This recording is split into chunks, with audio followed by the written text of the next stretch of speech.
ওকে okay wait, আমি জানি এই আইসক্রিমটা নিয়ে সবাই আগেই কিন্তু রিভিউ দিয়ে ফেলেছে। আমি আবার সেই চিরচেনা লেট লতিফ, তাই অনেক দেরিতে হলেও অবশেষে আমিও টেস্ট করে ফেললাম স্যাভয়ের ডিসকন আইসক্রিম। এত হাইপের পেছনে টেস্টটা চেখেই দেখা দরকার। আর এই আইসক্রিমটা মূলত এক ধরনের ক্রিস্পি চকলেট ওয়েফারের কোণে সাজানো লেয়ার্ড আইসক্রিম। উপরে প্রথমেই চোখে পড়ে একটা বড় সড়ো চকলেটের ডিস্ক, যার উপর আবার আছে হানি ক্রাঞ্চ টাইপের কিছু টপিং। দেখতে দারুণ হলেও আমার কাছে এই ডিস্কটা একটু বেশি মিষ্টি লেগেছে। যদি এটা একটু ডার্ক চকলেট হতো তাহলে মিষ্টিটা একটু ব্যালেন্স থাকতো। এরপর আসে আসলে কফি ফ্লেভারের যে আইসক্রিমটা ভেতরে, সেটার কথা।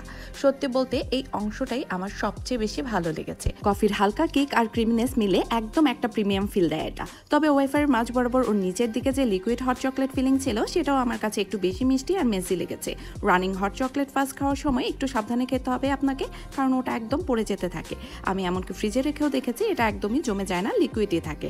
আর ক্রিস্পি চকলেট ওয়েফারের কোনটা কিন্তু বেশ ভালোই ছিল, মানে কোন আইসক্রিমে আমরা যেমন খাই তেমন। তবে প্রাইসের কথা বলতে গেলে 100 টাকা হিসেবে আমি ব্যক্তিগতভাবে বলবো এটা একবার ট্রাই করার মতো, কিন্তু দ্বিতীয়বার কিনবো কিনা এই দামে, এই ব্যাপারে আমি নিশ্চিত নই। যদি দামটা 60 to 70 মধ্যে হতো তাহলে ঠিক ছিল। My personal rating for this one is 7 out of 10।